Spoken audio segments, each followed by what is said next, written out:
లేదు. హాయ్ అండి. నాకు కామెంట్ బాక్స్ అడిగారు కదండి ఒక బ్లౌజ్ కటింగ్ విధానం చూపించమని చెప్పి. కానీ నన్ను అడిగిన వాళ్ళు సాదా జాకెట్ లైనింగ్ జాకెట్ అని అడగలేదు. సో నేను ఇప్పుడు లైనింగ్ జాకెట్ ఒకటి కట్ చేస్తాను, దీన్ని చూపిస్తాను. ఇది కాదు మీకు సాదా జాకెట్ షోల్డర్ జారిపోతుంది అనుకుంటే కనుక నా కామెంట్ బాక్స్లో మళ్ళీ మెన్షన్ చేయండి, నేను సాదా జాకెట్ కటింగ్ చేసే విధానం చూపిస్తాను. ఇప్పుడు దీన్ని ఫస్ట్ నేను ఇక్కడ ఎగురుదిగుడుగా వస్తే ఒక గీత కొట్టేసుకుంటానండి. కామన్గా దేనికైనా డ్రెస్కైనా బ్లౌజ్కైనా దేనికైనా నేను ఇప్పుడు గీత అనేది అంటే క్లాత్ కింద క్లాత్ కొంచెం పైకి ఎగురుదిగుడుగా ఉంటుంది ఒక గీత కొట్టుకుంటానండి. ఇక్కడ పొడవు వచ్చి ఈమెకి 13.5 వచ్చింది, ఒక ½ ఇంచు అంటే పైన కొంచెం కాలించి కింద కొంచెం కాలించి కుట్లలో పోవడానికి 14 ఇంచులు పెట్టుకున్నాను. ఇంకపోతే అందరికి మెయిన్గా వచ్చే డౌట్ ఏంటంటే షోల్డర్ పాయింట్ దగ్గర ఎలా తీసుకుంటారు అనేది అందరికి మెయిన్ వచ్చే డౌట్ అండి. ఇదండి నేను ఇలాగా షోల్డర్ మనకు వస్తుంది కదా, ఇలా పట్టునేసి దీని కానీ ఇలా మార్కింగ్ జస్ట్ ఒక డీస్తో కనుక ఇలాగ కొంచెం మార్కింగ్ పెట్టేసుకొని ఇదిగోండి ఇలా పెట్టుకునేసి మనం జస్ట్ ఇక్కడికి ఈ పాయింట్ కానీ ఇలా పెట్టుకొని చూసుకున్నామంటే తెలిసిపోతుందండి. వీళ్ళకి 2 కాలు పెట్టుకుంటారండి. వీళ్ళు సన్నగానే ఉంటారు, మామూలుగా 2 సరిపోతుంది. కాకపోతే వీళ్ళు బ్రాడ్ కావాలని చెప్పి 2 కాలు పెట్టుకున్నారు. చూడండి కావాలంటే 2 కాలు ఇంచు పెట్టుకున్నారు. ఇక్కడ 2 కాలు పెట్టుకున్నారు కాబట్టి ఇక్కడ కిందకు వచ్చే కొద్దికి ½ ఇంచు అంటే 2 ముక్కాలకి ఇలా గీసేసుకునేసి ఇక్కడికి ఒక బాక్స్ లాగా గీసేసుకొని ఇక్కడ టాంచ్ ఇక్కడికి 1 ఇంచ్ పెట్టుకొని బ్రాడ్గా కానీ గీసేసుకున్నామంటే సరిపోతుందండి. ఇది బ్యాక్ పార్ట్ అయిపోతుంది.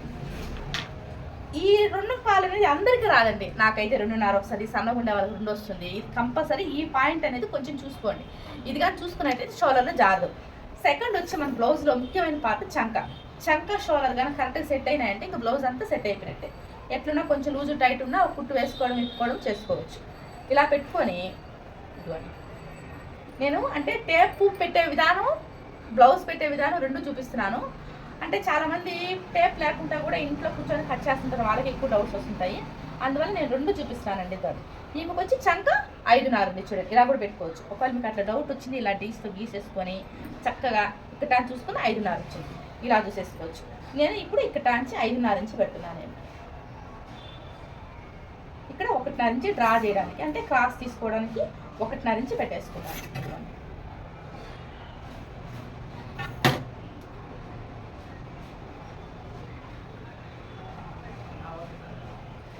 ఇంకపోతే ఇంటికి చెస్ట్ లూజ్ చూసుకోవాలండి మనము. ఇంకోటి ఇలా చూసుకోవాలి. ఈ కుట్టుకాడికి ఈ కాజా పెట్టకాడి 8.5 వచ్చింది. 8.5 బ్యాక్ ఇదైతే ఒక భాగం, ఇది 2 భాగాలు కదా బ్యాక్ సైడు. 8 16 ఇంకొక ఇంచు 17 ఇంచులు తోటి 17 ఇంచులు అది కరెక్ట్గా వచ్చింది చూసారా. సో మనం పెట్టిన 8.5 కరెక్టే అనమాట. ఇక్కడ మార్కింగ్ పెట్టేసుకోవాలి. ఇంకపోతే బ్యాక్ పార్ట్ ఇక్కడ టాంచ్ ఇక్కడికి ఎన్ని ఇంచులు వచ్చింది కుట్టు దగ్గర నుండి ఈ కుట్టు దగ్గరికి 15.5 వచ్చిందండి. 8.5 పెడుతున్నాను కుట్లలో పోవడానికి. ఖర్చు కోసం ఒక 2 ఇంచెస్ ఇక్కడ కూడా 2 ఇంచెస్ అనేది యాడ్ చేస్తున్నానండి ఖర్చు కోసం. ఇప్పుడు బ్యాక్ పార్ట్ మార్కింగ్ అయిపోయింది. మనం కట్ చేసేది కరెక్ట్ రాంగా మనం కొంచెం చూసుకోవాలి కదా. ఇప్పుడు మార్కింగ్ అయితే టేప్ పెట్టి చక్క కొలత పెట్టేస్తాను. మనం కరెక్ట్ రాంగా చూసుకోవాలంటే ఈ షోల్డర్ కాడ ఈ కుట్టు వచ్చింది కదండి, ఇక్కడ టాంచి బ్యాక్ సైడ్ ఎగ్జాక్ట్గా పెట్టుకొని కన్నా ఇలాగన్నా చూసుకుంటూ వచ్చామంటే ఎగ్జాక్ట్గా ఎక్కడ ఉందో తెలిసిపోతుంది. ఇదిగోండి ఇలాగా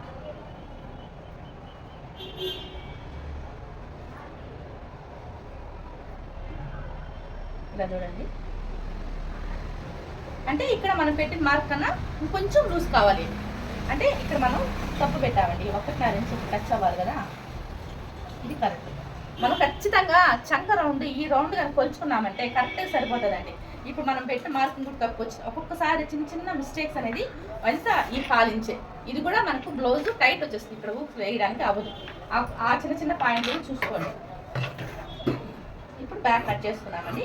ఇలాగే దీంట్లో ముందు మేము స్టార్టింగ్ నేర్చుకునేటప్పుడైతే మీకు back part front cross cutting cut చేయాలంటే పేపర్ పెట్టుకొని పేపర్ మీద కట్ చేసి ఆ పేపర్ ఎత్తి క్లాత్ మీద పెట్టి కట్ చేసుకుంటున్నాము. ఇప్పుడు అన్నీ చాలా ఈజీ మెథడ్స్ వచ్చేసాయండి. బ్యాక్ పార్ట్ ఫ్రంట్ క్రాస్ తీసేటప్పుడు అందరికీ వచ్చే మెయిన్ డౌట్ ఏంటంటే ఫ్రంట్ పార్ట్ మాకు బ్రాడ్ వచ్చేస్తుంది, ఇక్కడ క్లాత్ మిగిలిపోతుంది, షేప్స్ దగ్గర కరెక్ట్ కూర్చోవట్లేదు. అందరూ ఇచ్చే డౌట్, అందరూ అడిగే డౌట్ అండి. ఆ డౌట్ని నేను ఇప్పుడు చూపిస్తాను చూడండి. ఇలాగా వేసుకునేసి ఇలాగా స్ట్రైట్ వేసుకుంటే స్ట్రైట్ కటింగ్ అండి. ఇలా కొంచెం ఇట్లా క్రాస్ తిప్పినట్టు వేసామంటే ఇది క్రాస్ కటింగ్. ఇలా క్రాస్ కటింగ్కి మనము ఏమి లేదండి, జస్ట్ ఇలాగా స్కేల్ పెట్టేసుకొని కంప్లీట్గా ఒక గీత అనేది తీసేసుకోండి. ఇక్కడ ఇక్కడ కూడా అలాగే. ఇక్కడ మనం పెంచాం కదా కాబట్టి ఇక్కడ ఎక్కువ వస్తుంది, అది లేకుండా గీసుకోండి ఫస్ట్ ఇలా మార్క్ గీసేసుకుంటే ఇది ఇంకా అవసరం లేదండి. బ్యాక్ పార్ట్ 1 2 3 4 5 గీతలు గీసేసుకున్నామంటే మనకు బ్యాక్ పార్ట్కి ఇంకా అవసరం లేదు. ఇక్కడ ఒక 1/2 ఇంచ్ కరువు కోసం తీసేసుకుంటున్నాను. ఇంకా పోతే మనకు కావాల్సింది ఫ్రంట్ పార్ట్ నెక్ ఎలా వస్తుంది అనేది. ఇక్కడ అందరికి వచ్చే డౌట్ ఏమంటే ఇక్కడ మీరు కట్ చేస్తే ఇక్కడ కరెక్ట్ కూర్చుంటారు అక్క, మేము కట్ చేస్తే ఇక్కడ లూజ్ వచ్చేస్తుంది, ఈ ఫ్రంట్ పార్ట్ ఇక్కడ లూజ్గా లేస్తుంది అని అడుగుతున్నారు. అది మీరు చేసే మిస్టేక్ ఏంటంటే ఇదిగోండి ఇలా పెట్టుకున్నప్పుడు ఎంత వచ్చింది, దీనికి 6 ఇంచులు వచ్చింది. సో ఇక్కడ నేను 6 ఇంచుల మార్కింగ్ పెట్టుకున్నాను. పెట్టుకున్న తర్వాత ఇక్కడ టాంచుకొని 2 కాలే రావాలండి. మన బ్యాక్ సైడ్ కొంచెం ఇట్లా బ్రాడ్ వచ్చిన దాన్ని పెట్టి గీసుకున్నప్పుడు అలా పెట్టి గీసేస్తారు. అలా కాకుండా ఇలా పెట్టి గీసుకొని కరెక్ట్గా వస్తుంది. ఇంకపోతే ఇది 4వ ఊక్స్ దగ్గరది, ఇక్కడ టాంచి ఇక్కడికి 4వ ఊక్స్ దగ్గరది ఒక మార్కింగ్. నెక్స్ట్ వచ్చి షోల్డర్ దగ్గర నుండి సెంటర్ పాయింట్ డాట్ దగ్గరికి ఇంకొక పాయింట్ అండి, ఒక 1/2 ఇంచ్ ఎగస్ట్రా పెట్టుకోవాలి. ఎందుకంటే మన షోల్డర్ కింద డాట్స్లో కుట్టేటప్పుడు పోతుంది కదా, ఒక 1/2 ఇంచ్ టేప్ అయినా వచ్చుకోవచ్చు, దీంట్లోనే పెట్టేసుకోవచ్చు అండి. నేను 2 విధాలు చూపిస్తున్నాను, అంటే కొంతమందికి అర్థమవుతుంది, కొంతమందికి అర్థం కాదనే దానికోసం నేను టేప్ విధానము చూపిస్తున్నాను, బ్లౌజ్ పెట్టి కట్ చేసే విధానము చూపిస్తున్నాను. మీకు దీంట్లో కూడా ఏమైనా డౌట్స్ ఉంటే కనుక మళ్ళీ కామెంట్ బాక్స్లో మెన్షన్ చేయండి, నేను ఖచ్చితంగా డౌట్ అనేది క్లారిటీ చేస్తాను. మళ్ళీ వచ్చి నేను ఇప్పుడు చూసారండి బ్యాక్ ఎక్కడ వేసుకొని కట్ చేసుకున్నాను, ఫ్రంట్ ఎలా వేసుకొని కట్ చేసుకున్నాను చూసారు కదా, సేమ్ మీరు కూడా అలాగే వేసుకొని కట్ చేసుకోండి. క్లాత్ సరిపోకపోవడం అనేది ఉండదు.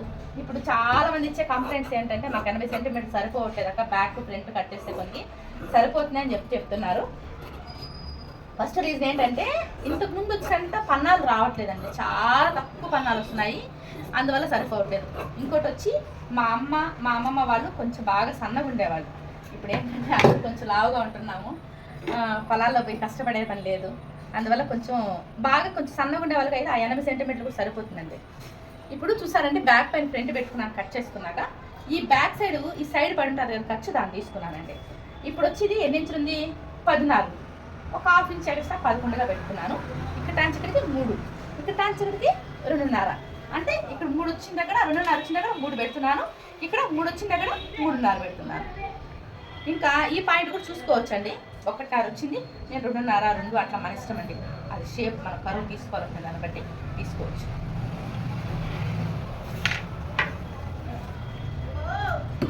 ఇది ఫ్రంట్ రావడం, ఫ్రంట్ ఇది అనే దానికోసం ఇక్కడ నేను ఒక చెక్క పెట్టాను, అంటే ఈ పార్ట్ ఫ్రంట్కే పెట్టాలి అనే దానికోసం. ఒక్కొక్కసారి ఇక్కడ 3 నుంచి ఇక్కడ 3.5 వస్తుంది, అట్లా ఎట్లయినా ఒక్కొక్కసారి ఈ పక్క ఈవినింగ్ కూడా వస్తుంది, ఒక్కొక్కసారి 1/2 ఇంచ్ తేడా వస్తుంది. అది ఫ్రంట్ కోసం అన్నట్టు అలవాటు అయిపోయింది, చెక్క పెట్టేసుకున్నాను అంటే అది ఖచ్చితంగా ఫ్రంట్ అనే దానికోసం నేను ఫ్రంట్ పెట్టేస్తానండి. ఇంకపోతే హ్యాండ్ లూజ్ చూసుకున్నాం, హ్యాండ్ పొడవు చూసుకున్నామండి. దిగుడుగా రాకుండా ఉండడం కోసం ఒక మార్కింగ్ అని పెట్టుకున్నాను. ఇప్పుడు మనం ఇక్కడ షోల్డర్ దగ్గర నుండి కానీ చూసుకున్నట్లయితే ఇక్కడ టాంచ్ ఇక్కడికి ఎన్ని ఇంచులు వచ్చింది చూడండి, 10 వచ్చింది, 10 కాదండి కొంచెం లైట్ కానీ 10.5 వస్తుంది. కుట్లలో పోవడం కోసం ఒక 1/2 ఇంచ్ ఎక్స్ట్రా 11, కరువు తీసుకోవడం కోసం 3 ఇంచులు, మామూలుగా అన్నిటికీ నేను చెప్పేదే 3 ఇంచులు అలాగే పెట్టేసుకుంటున్నాను.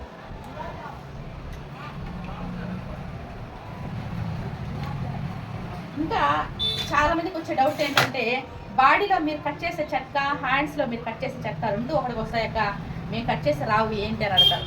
ఏమీ లేదండి, ఇలాగా కట్ చేసుకున్న తర్వాత ఇక్కడ షోల్డర్ దగ్గర నుండి ఇక్కడ కన్నా షోల్డర్ దగ్గర నుండి కానీ మీరు చూసినట్లయితే చంక పార్ట్ కాడికి 8 వచ్చింది, 8 ఇంచులు వచ్చింది చూసారా. ఇక్కడ ఖర్చుతో కూడా కలిపితే 9.5, సేమ్ ఇక్కడ కూడా అలాగే పెట్టేసుకోండి. మీరు 8 ఇంచులకి ఒక చెక్క ఎక్స్ట్రా 1.5 ఇంచు, ఆ 8 ఇంచులకే కనుక మీరు ఈ కరువు గీస్తారు కదా, ఈ షేప్ 8 ఇంచుల కాడికి కలిసేటట్టు చూసుకోండి. ఈ 1.5 ఇంచు ఎక్స్ట్రా ఖర్చు చేసుకోండి, కరెక్ట్గా సరిపోతుంది. మళ్ళీ నెక్స్ట్ వచ్చి హ్యాండ్ లూజ్ పెట్టుకున్నామా, ఎక్స్ట్రా ఖర్చుకి 1.5 ఇంచ్ కానీ 1 ఇంచ్ కానీ అది గీసేస్తామండి. గీసేసుకున్నామంటే ఇప్పుడు మనము హ్యాండ్లో ఇక్కడ ఒక చెక్క చెప్తున్నాను కదా, నేను ఇక్కడ వచ్చే చెక్క మన బాడీలో వచ్చే చెక్క కరెక్ట్గా ఎగ్జాక్ట్గా మనం కరువు తీసుకున్నప్పుడు మనకి 8 ఇంచులు వచ్చింది, 8 ఇంచులు వచ్చింది కాబట్టి ఈ చెక్కకి ఆ చెక్కకి కరెక్ట్గా కలిసిపోతుందండి. ఒకవేళ అట్లా కాకుండా కనుక మనం ఈ చెంక రౌండ్ కనుక చూసుకోకపోతే ఖచ్చితంగా చెప్తున్నాను ఆ చెక్క ఈ చెక్క సరిపోదు, మళ్ళీ బ్లౌజ్ వేసుకున్నప్పుడు కూడా మనకు అన్కంఫర్ట్గానే ఉంటుంది. అలా కాకుండా కుట్టే వాళ్ళకు కూడా ఆ ఇబ్బంది లేకుండా మళ్ళీ వాళ్ళ పీస్ అంతా ఎత్తుక్కునే పని ఏం లేకుండా కట్ చేయాలనుకుంటే మీరు ఖచ్చితంగా సంక్రమణ చూసుకోండి. మళ్ళీ బ్లౌజు చూసే పని అంటూ ఇప్పుడు నేను చెప్పిన మెథడ్లో కనుక మీరు కట్ చేసుకున్నట్లయితే కుట్టేటప్పుడు ఏం ఎత్తుకోవలేదండి, హ్యాండ్ లూజ్ చూసుకున్నామా, నడుము లూజ్ చూసుకున్నామా, బ్లౌజ్ అయిపోతుంది. అంటే ఇక్కడ మనం ప్రతిదీ పిన్ టు పిన్ నీట్గా కొలత చూసేసుకున్నాం కదా. Front part, back part, front neck మొత్తం పిన్ టు పిన్ కొలతలన్నీ కరెక్ట్గా చూసేసుకున్నాం కాబట్టి ఇంకా మీరు కుట్టేటప్పుడైతే చంక లూజ్ చూసుకున్నామా, చెయ్యి లూజ్ చూసుకున్నామా, నడుము లూజ్ చూసుకున్నామా, బ్లౌజ్ మొత్తం కుట్టేసుకోవచ్చు. ఇంకెక్కడ మీరు టేప్ కానీ అసలు ఆల్తి బ్లౌజ్ పెట్టి కొలుచుకోవడం కానీ ఏముండదు. చాలా వరకు కుట్టేవాళ్ళు అంటే నా దగ్గర నేర్చుకున్న స్టూడెంట్స్ కూడా చెప్తేది ఏంటంటే, అక్క మీరు చెప్పినట్టే మేము కట్ చేస్తాం, మళ్ళీ కుట్టేటప్పుడు మాకు డౌట్ వచ్చేస్తుంది, మళ్ళీ ప్రతిసారి చెక్ చేసుకుంటుంటాం అంటారు. అలా కాదండి, మీరు కట్ చేసేటప్పుడే 1-2 సార్లు చెక్ చేసుకోండి, నీట్గా చక్రాలు పెట్టేసుకోండి. కుట్టేటప్పుడు కరెక్ట్గా 6 గంటలు బ్లౌజ్ అయిపోవాలి. అలాగని కుట్టినట్లయితే నీట్గా ఉంటుంది. ఇప్పుడు చూడండి, నేను మీతో మాట్లాడుతూనే ఉన్నాను, ఈ పార్ట్ హ్యాండ్స్ రావాలనేసి హ్యాండ్స్ కట్ చేశాను. ఇప్పుడు ఇది హ్యాండ్ కట్ చేశాను కదా, ఇక్కడ కొంచెం తక్కువ వచ్చింది చూసారా, ఇక్కడ తక్కువ వచ్చింది. ఇక్కడ ఖచ్చితంగా 4 పక్కల జాయింట్ అనేది మెయిన్ పార్ట్, 4 పక్కల జాయింట్ ఖచ్చితంగా వస్తుందండి. ఇప్పుడు నేను బ్యాక్ పార్ట్ కట్ చేసుకుంటున్నాను. ఇది నేను కొంచెం నీట్గా ఐరన్ చేసుకుంటాను, బాగుండు. ఫస్ట్ ఐరన్ చేసుకోలేదు, కుట్టేటప్పుడు నేను ఐరన్ చేసుకుంటాను. ఇవ్వండి, ఫస్ట్ హ్యాండ్స్ తీసుకున్నాను కదా, ఈ మిగిలిన పార్ట్ వచ్చి ఇలా పెట్టేసుకుంటున్నాను. బ్యాక్ హ్యాండ్స్ ఇది క్రాస్ సరిపోయిందండి పీస్. ఇంకా ఈ కాస్ట్ అంటే ఇద్దండి, ఈ కొంచెం పీసే మనకు మిగులుతుంది. ఇది కూడా మనకు బుక్స్ పట్టి కాజా పట్టేది అక్కడ ఆ హ్యాండ్స్ 4 పక్కల జాయింట్కి సరిపోతుంది. సరేనండి, నెక్స్ట్ వీడియోలో మళ్ళీ కలుద్దాం.